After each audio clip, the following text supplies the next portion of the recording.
Hello प्यारे प्यारे बच्चों, कैसे हो आप? बढ़िया हैं सर। सर आज हम क्या सीखेंगे? तो आज की हेडिंग डालनी है बच्चों आपको फ्रीक्वेंसी पॉलीगॉन। तो आज की ब्रांड न्यू हेडिंग डालें फटाफट से बच्चों। रजिस्टर के अंदर हेडिंग का नाम डाल लो मेरे साथ साथ। आज बिल्कुल मेरे साथ साथ लिखते रहना है। आज की पढ़ाई बहुत ही मज़ेदार और बहुत ही आसान है, तो बस मेरे साथ साथ लिखते रहना बच्चों। हेडिंग डालनी है फ्रीक्वेंसी पॉलीगॉन। तो फ्रीक्वेंसी पॉलीगॉन आपको हमने शुरू में ही लिखवा दिया था। एक होता है विद हिस्टोग्राम, जो आप ऑलरेडी हिस्टोग्राम बनाना सीख चुके हो, और एक होता है विदाउट हिस्टोग्राम। तो एक होता है विद हिस्टोग्राम और एक होता है विदाउट हिस्टोग्राम। तो दोनों बातों को समझते हैं, विद हिस्टोग्राम और विदाउट हिस्टोग्राम। तो विद हिस्टोग्राम में पहले लिखते हैं कि in this comma we have to prepare histogram first. इसमें हमें हमेशा पहले हिस्टोग्राम बनाना पड़ता है और ब्रैकेट में बड़ा बड़ा लिखना है we are already champ in it. और हिस्टोग्राम बनाने में आप ऑलरेडी चैम्प हो। चैम्प किस लिए हो? क्योंकि आप ऑलरेडी हिस्टोग्राम बनाना सीख चुके हो और आपने होमवर्क के भी क्वेश्चंस उसके चारों कर लिए हैं। हाँ सर, बिल्कुल सही कह रहे हो। तो अब आपको क्लास इंटरवल्स से हिस्टोग्राम बनाने में तो कोई तकलीफ़ नहीं है। तो इस केस में फ्रीक्वेंसी पॉलीगॉन की कहानी समझते हैं बच्चों। एक अपना मनगढ़ंत सा उदाहरण ले लेते हैं। तो इस केस में मान लेते हैं 10 to 20, 20 to 30, 30 to 40, 40 to 50, 50 to 60, और आपने कुछ हिस्टोग्राम्स मान लेते हैं कि इसके अंदर बना रखे हैं। कुछ भी मनगढ़ंत फिगर ले रहा हूँ बच्चों। 10 to 20 मान लेते हैं 5, 20 to 30 9, 30 to 40 मान लेते हैं 14, उसके बाद 40 to 50 मान लेते हैं 11 और 50 to 60 मान लेते हैं 8। कुछ भी। तो इस तरह से आपने फॉर एग्जांपल क्या बना रखे हैं? ऑलरेडी हिस्टोग्राम बना रखा है, ठीक है ना। अब फ्रीक्वेंसी पॉलीगॉन किसे कहते हैं और फ्रीक्वेंसी पॉलीगॉन बनेगा कैसे? तो देखो बच्चों, फ्रीक्वेंसी पॉलीगॉन के लिए क्या करना है हमें। मैं रेड पेन ले लेता हूँ। तो पहले तो 0 to 10 के बीचों बीच एक बिंदी लगा लो, ठीक है, ये लगा ली। फिर 10 to 20 की जो ये बिल्डिंग बनी हुई है, ये जो बिल्डिंग बनी हुई है, इस बिल्डिंग के बिल्कुल बीचों बीच बिंदी लगा लो, ये लग गई बिंदी। फिर 20 to 30 की जो बिल्डिंग है, इसके बीचों बीच बिंदी लगा लो, ये लग गई बिंदी। 30 to 40 की जो बिल्डिंग है, इसके बीचों बीच बिंदी लगा लो, ये लग गई बिंदी। 40 to 50 के बीच जो बिल्डिंग है, वहाँ बिंदी लगा लो बीचों बीच, ये लग गई बिंदी। उसके बाद 50 to 60 की जो बिल्डिंग है, उसके बीच बिंदी लगा लो। और 60 के बाद कुछ है नहीं, लेकिन एक मनगढ़ंत 70 लिख लेते हैं, और इस 60 to 70 पर भी बीचों बीच यहाँ पर बिंदी लगा लो, ठीक है ना। तो इस तरह से आपने बिंदियाँ लगा ली। ओके, तो इसमें तो कोई दिक्कत नहीं है। आपने हिस्टोग्राम बनाना ऑलरेडी सीख रखा है। 10 to 20, 20 to 30, 30 to 40, 40 to 50, 50 to 60। उन हिस्टोग्राम्स को बनाने के बाद एक बिंदी यहाँ और बाकी बिंदियाँ बिल्डिंगों के बीचों बीच लगा ली, ठीक है ना। फिर आपको एक स्केल निकालना है। अभी मेरे पास स्केल नहीं है, समझ लो स्केल निकाल लिया।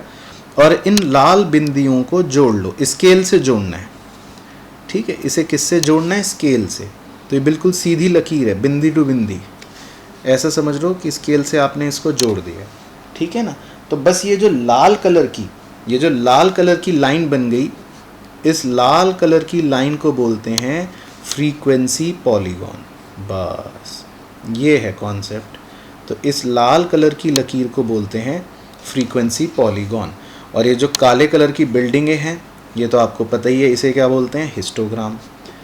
तो ये कॉन्सेप्ट होता है frequency polygon with the help of histogram, कि पहले हिस्टोग्राम बनेगा, फिर हिस्टोग्राम की बीच की बिल्डिंगों की जो बिंदियां हैं उन्हें स्केल से जोड़ देंगे, तो ये लाल कलर का जो कर्व बना इसको बोल देते हैं फ्रीक्वेंसी पॉलीगॉन।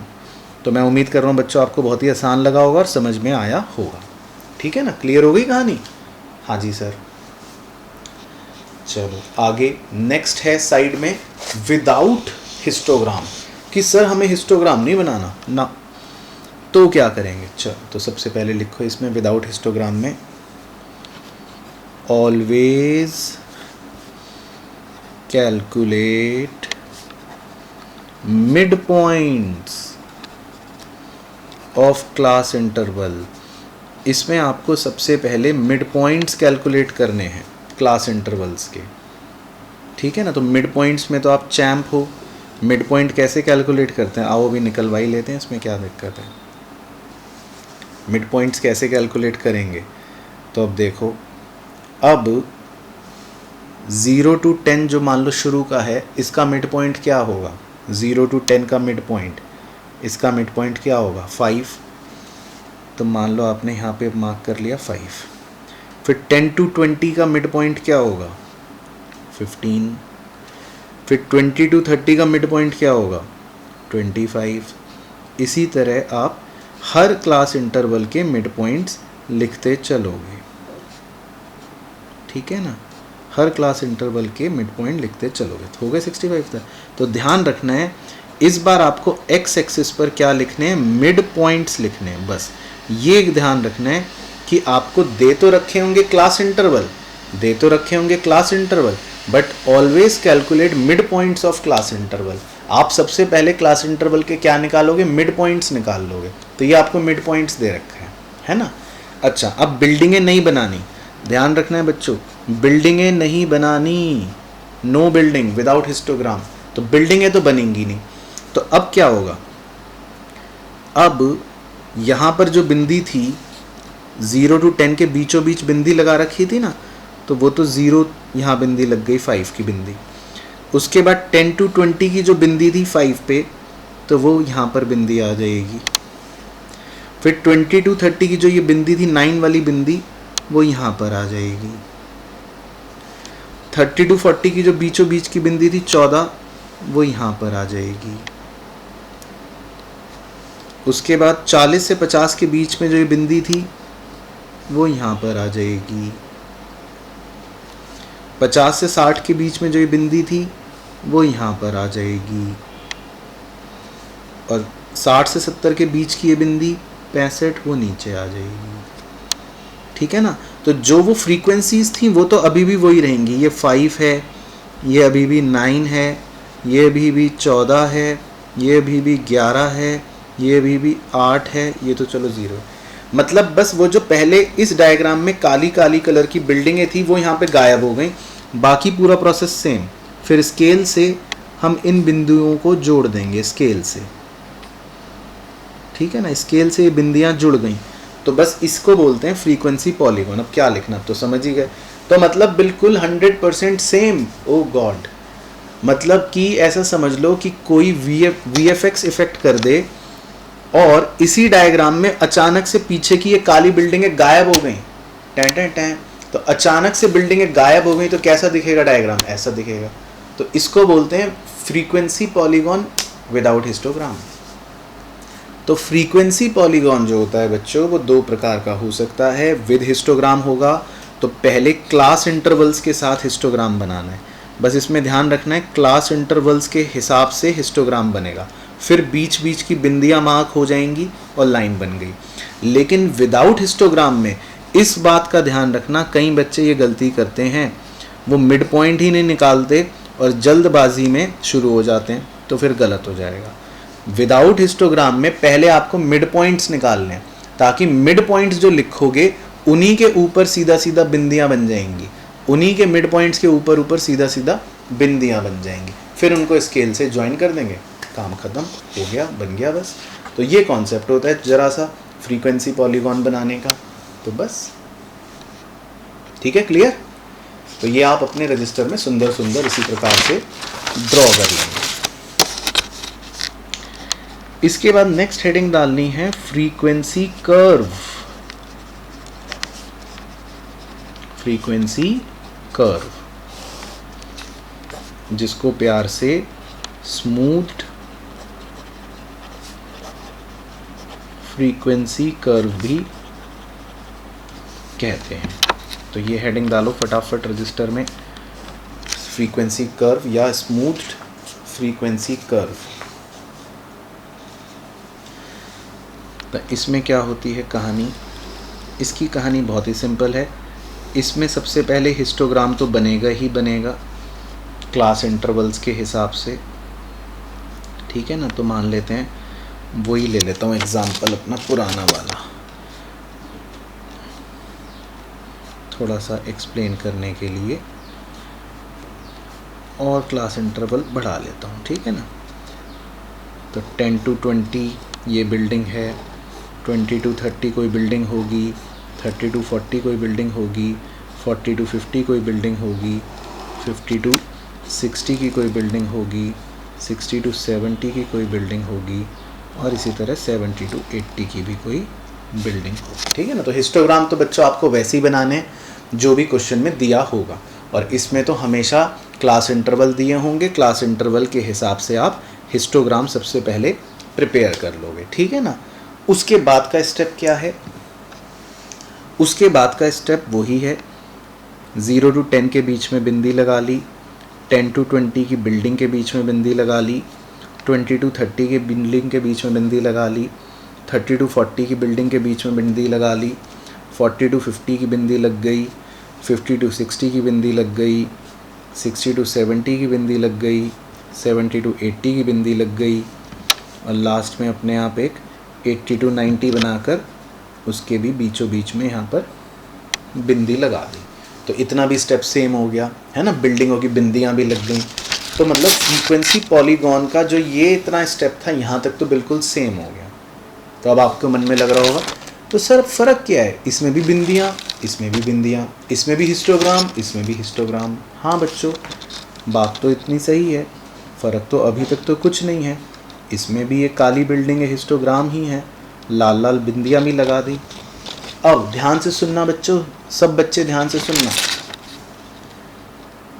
इसमें फ्रीक्वेंसी पॉलीगॉन में आपने जो बिंदियाँ जोड़ी थी वो स्केल से जोड़ रखी हैं, वो स्केल से जोड़ी थी।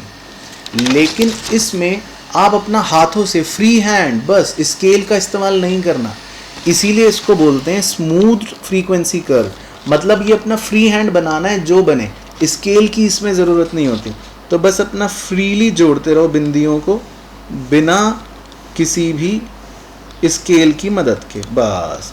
तो ये जो फ्री हैंड कर्व बन गया लाल कलर का, इसे बोल देते हैं फ्रीक्वेंसी कर्व या स्मूथ्ड फ्रीक्वेंसी कर्व। तो इसमें स्केल का इस्तेमाल नहीं करते, तो बस इसका नाम हो जाता है फ्रीक्वेंसी कर्व, बस। और यही चीज़ अगर स्केल के साथ बना देते आप तो उसका नाम हो जाता फ्रीक्वेंसी पॉलीगॉन। ये अंतर होता है। तो फ्रीक्वेंसी पॉलीगॉन बनता है स्केल के साथ, फ्रीक्वेंसी कर्व वही चीज़ बनी बिना स्केल के, बस ये फ़र्क होता है। तो आई होप आपको बात समझ आ गई होगी कि क्या मतलब है, ठीक है। क्लियर हो गया ये वाला पॉइंट भी? हाँ सर। चल, तो इसको आप रजिस्टर में इसी प्रकार से नोट कर लो तो आपको भी क्लियर रहेगा। फिर आते हैं इसके बाद आज के आखिरी टॉपिक पर। इसका नाम है ओजाइव्स। इसका नाम है बच्चों क्या? ओजाइव्स। और ओजाइव्स को क्या बोलते हैं? Cumulative frequency curve. ओजाइव्स को क्या बोलते हैं? Cumulative frequency curves. चलो, तो ये हेडिंग डाल दो फटाफट रजिस्टर के अंदर, क्यूमुलेटिव फ्रीक्वेंसी कर्व्स। तो इसमें क्या क्या हो सकता है? तो लिखो, पहला लिखना है less than cumulative frequency curve, और दूसरा लिखना है मोर देन क्यूमुलेटिव फ्रीक्वेंसी कर्व। ठीक है ना। तो पहला लिखना है less than cumulative frequency curve और दूसरा लिखना है मोर देन क्यूमुलेटिव फ्रीक्वेंसी कर्व। तो कुछ बच्चे तो मैं समझ रहा हूँ कि नाम से ही और शक्ल देख के ही समझ गए होंगे कि क्या करना है। तो एक बार बच्चों लिख लेते हैं। Less than cumulative frequency curve बनाने के लिए जो सबसे पहला स्टेप है वो आपको क्या करना है, calculate cumulative frequency by less than cumulative frequency table. याद है बच्चों, आपने टैबुलर फॉर्मेट्स चैप्टर के अंदर ऑलरेडी सीख रखा है कि कैसे आप क्लास इंटरवल से लेस देन वाली टेबल बनाते हैं। तो इसके ब्रैकेट में आप लिख लो एज डिस्कस्ड इन चैप्टर 5। आपने सीख रखा है ना कि कैसे नॉर्मल एक क्लास इंटरवल वाली टेबल को लेस देन टेबल वाली बनाते हैं। याद आया ना, less than 10, less than 20, less than 30 frequency जोड़ते रहते हैं। और इसी तरह more than cumulative frequency curve बनाने के लिए क्या करेंगे आप, calculate cumulative frequency by more than cumulative frequency table. इसमें आप मोर देन वाली टेबल बनाओगे, ये भी आपने एज डिस्कस्ड इन चैप्टर 5 उसमें ऑलरेडी कवर कर रखा है। याद है ना, सिखाया था कैसे क्लास इंटरवल से मोर देन 10, मोर देन 20 वो वाली हम टेबल बना लेते हैं। बस उसके बाद सिर्फ बच्चों आपको क्या करना है, चाहे लेस देन हो या चाहे मोर देन हो, ठीक है ना। क्या करना है आपको अपना प्लॉटिंग करनी है। इधर आपका एक्स एक्सिस पर जो भी होगा क्लास इंटरवल या मार्क्स वो आ जाएंगे और इधर वाई एक्सिस पर आपकी फ्रीक्वेंसी या नंबर ऑफ स्टूडेंट्स जो होंगे वो आ जाएंगे। बस फिर तो आपको लेस देन के फ्रीक्वेंसियों को प्लॉट करना है कि 10 to 20 में मान लो दे रखा है ये, 20 to 30 में ये, फिर ये, फिर ये, फिर ये, फिर ये। तो आपका एक अपवर्ड स्लोपिंग कर्व सा बन जाएगा ऑटोमेटिकली जब आप सारी प्लॉटिंग कर दोगे। 10 to 20, 20 to 30, 30 to 40, 40 to 50, 50 to 60 की जब आप करोगे तो इस प्रकार से ऑटोमेटिकली आपकी एक वैल्यूज प्लॉट होते होते ऐसा कर्व बन जाएगा, जिसका अभी मैं आपको उदाहरण दिखाऊंगा अभी। उसके बाद सिमिलरली जब आप अगर मोर देन का बनाना चाहोगे तो उसमें भी more than 10, more than 20, more than 30, more than 40, more than 50, more than 60, उस हिसाब से जब आप फ्रीक्वेंसियों को मार्क करोगे या नंबर ऑफ स्टूडेंट की प्लॉटिंग करोगे तो आपकी प्लॉटिंग कुछ इस प्रकार से होते होते होते होते एक कर्व आपका ऐसा ऑटोमेटिकली बन जाएगा। उसको फ्री हैंड ज्वाइन करना है बिना किसी स्केल के। तो इस तरह का आपका एक कर्व बन जाएगा। तो बस इसको बोल देते हैं less than cumulative frequency curve, इसको बोल देते हैं मोर देन क्यूमुलेटिव फ्रीक्वेंसी कर्व। अब इन दोनों का महत्व ये है, आगे बढ़ते हैं बच्चों, आप नोट करना पहले यहाँ तक। इन दोनों का महत्व ये है कि जब आप एक ही डायग्राम पे less than cumulative frequency curve बनाते हो और उसी डायग्राम पे कोई एक मोर देन क्यूमुलेटिव फ्रीक्वेंसी कर्व बनाते हो तो वो कहीं ना कहीं इंटरसेक्ट अवश्य करेंगे और जहां वो इंटरसेक्ट करते हैं वहां एग्जैक्टली एक्स एक्सिस पर नीचे जो भी वैल्यू आ रही होती है बिल्कुल एग्जैक्ट वो होती है मीडियन की वैल्यू। यानी कि ऑजाइव्स की मदद से आप मीडियन भी कैलकुलेट कर सकते हो। तो अगर ये बात आपने पहले भी पढ़ी होगी तो आपको याद आ गई होगी कि ऑजाइव्स की मदद से आपको क्या भी कैलकुलेट करने को मिल जाता है, मीडियन। हालांकि मीडियन क्या है, कैसे है, ये हम सेंट्रल टेंडेंसी में डिटेल में पढ़ेंगे, लेकिन बस फिलहाल आप समझ लो कि more than cumulative frequency curve और less than cumulative frequency curve की मदद से जहाँ पर ये इंटरसेक्ट करते हैं एग्जैक्ट उसके नीचे जो एक्स एक्सिस पर वैल्यू होगी वो मीडियन की वैल्यू होगी। मैं अंदाज़न आपको सिर्फ डेमो के लिए बता रहा हूँ। मान लो ये क्लास इंटरवल कुछ था 40 to 50 और ये पॉइंट यहाँ पर आया तो इसका मतलब मीडियन की वैल्यू ऑलमोस्ट अप्रॉक्सीमेटली 45 होगी। थोड़ा बहुत अप्रॉक्सीमेशन डिफरेंस हो सकता है बट हम ऑजाइव्स की मदद से मीडियन की वैल्यू का पता लगा लेते हैं। तो ये महत्व होता है बच्चों ऑजाइव्स का। ठीक है, क्लियर हो गया पॉइंट? चलिए, तो आपको अभी जाने नहीं देंगे ऐसे। अब मैं आपके साथ इलस्ट्रेशंस आपको अपनी बुक से दिखाता हूँ, सो दैट आपको लगे कि हाँ, जो बातें हमने पढ़ी वो बातें आपको सारी की सारी क्लियर हुई या नहीं हुई। हमने अपनी बुक का सिर्फ एक इलस्ट्रेशन शुरू में करा था, बट मैं आपको आज की बातें दिखा देता हूँ। इलस्ट्रेशन 2, 3, 4 से शुरू कर लेता हूँ। 1 हम कर चुके थे बच्चों अपनी बुक का। इलस्ट्रेशन 2 है हिस्टोग्राम का, इक्वल क्लास इंटरवल का। ये स्टडी हम ऑलरेडी कर चुके हैं, ठीक है ना। ये देखो हिस्टोग्राम बना हुआ है। उसके बाद इलस्ट्रेशन 3 ये भी है हिस्टोग्राम का, when mid points are given. तो इसकी स्टडी भी हम ऑलरेडी कर चुके हैं। अलग अलग केसेस हैं, ये आपको सिखा चुका। एक में किंक है, एक में चिपका हुआ है वाई से, और एक में नॉर्मल है। उसके बाद इलस्ट्रेशन 4 जिसमें हम अनइक्वल डिस्ट्रीब्यूशन रहता है इंटरवल्स का, वो सीख चुके कि कैसे उसमें फ्रीक्वेंसी एडजस्ट करते हैं और कैसे उसमें हिस्टोग्राम बनाते हैं। इस तरह से थोड़ा नॉर्मल, फिर चौड़ा और चौड़ा। तो ये भी हम इलस्ट्रेशन 4 कर चुके हैं। इलस्ट्रेशन 5 भी हिस्टोग्राम का हम लास्ट क्लास में कवर कर चुके हैं, जिसमें इंक्लूसिव मेथड अगर दे रखा हो तो पहले आप एक्सक्लूसिव में कन्वर्ट करते हो और देन उसके बाद नॉर्मल हिस्टोग्राम बना देते हो। फिर आते हैं आज के इलस्ट्रेशंस पर। तो देखो बच्चों, आज है फ्रीक्वेंसी पॉलीगॉन विद हिस्टोग्राम। तो फ्रीक्वेंसी पॉलीगॉन विद हिस्टोग्राम कैसे बनाना है? पहले हिस्टोग्राम्स बने, फिर पॉइंट पॉइंट पॉइंट पॉइंट लगाया बिल्डिंगों के हाफ में और स्केल से सबको जोड़ दिया। तो ये बन गया फ्रीक्वेंसी पॉलीगॉन विद हिस्टोग्राम। और अगर इसी को विदाउट हिस्टोग्राम बनाना हो, यानी कि नेक्स्ट इलस्ट्रेशन में, तो उसी में इस तरह से बिंदुओं को स्केल से जोड़ दिया, लेकिन बिल्डिंगें गायब हो गई। तो इलस्ट्रेशन 7 जो है वो भी इसी का एक पार्ट है, जिसमें उन्होंने फ्रीक्वेंसी पॉलीगॉन को विद हिस्टोग्राम बनाकर दिखाया। इसी तरह इलस्ट्रेशन 8 में भी उन्होंने फ्रीक्वेंसी पॉलीगॉन विद हिस्टोग्राम बनाकर दिखाया। देन हमने आज सीखा फ्रीक्वेंसी कर्व। फ्रीक्वेंसी कर्व जिसमें हमने सीखा कि इसको बिल्कुल फ्रीक्वेंसी पॉलीगॉन की तरह बनाना है, लेकिन स्केल का इस्तेमाल नहीं करना। तो आप देख सकते हो हमारी किताब के अंदर भी कि फ्रीक्वेंसी कर्व में बनाना उसी तरह है, लेकिन स्केल के बिना फ्री हैंड बना रखा है। तो इसको बोलते हैं फ्रीक्वेंसी कर्व। और लास्ट जो हमने आज सीखा ऑजाइव्स।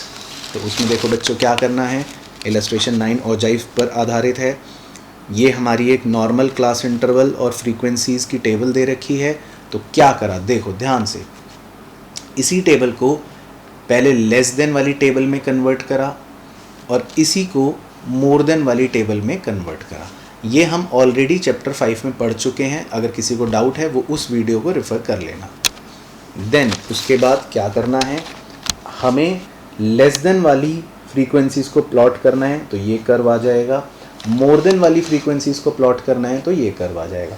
दोनों को अगर सेम कॉमन करके बनाओगे तो फिर आपको एक इंटरसेक्शन पॉइंट मिलेगा, जो नीचे अगर जहाँ पर भी आएगा वहाँ से आपको मीडियन की वैल्यू पता चलेगी। तो आई होप बच्चों आपको सारी बातें क्लियर हुई हों। मैं आपको होमवर्क में प्रैक्टिस के लिए 2-3 क्वेश्चन दे रहा हूँ, वो उन्हें आप अवश्य करें ताकि आपकी प्रैक्टिस जो है इस चैप्टर की और अच्छी हो जाए। और होमवर्क का कोई क्वेश्चन आप कोशिश करें ना मिस करें। तो आज का होमवर्क बच्चों है आपका क्वेश्चन नंबर 3, फ्रीक्वेंसी पॉलीगॉन बनाना है और हिस्टोग्राम। उसके बाद क्वेश्चन नंबर 5 ये है आज का होमवर्क। इसके अंदर हिस्टोग्राम बनाना है एंड फ्रीक्वेंसी पॉलीगॉन बनाना है। देन उसके बाद क्वेश्चन नंबर 7, इसमें भी फ्रीक्वेंसी डिस्ट्रीब्यूशन बनानी है और फिर उनकी मदद से आपको हिस्टोग्राम बनाना है।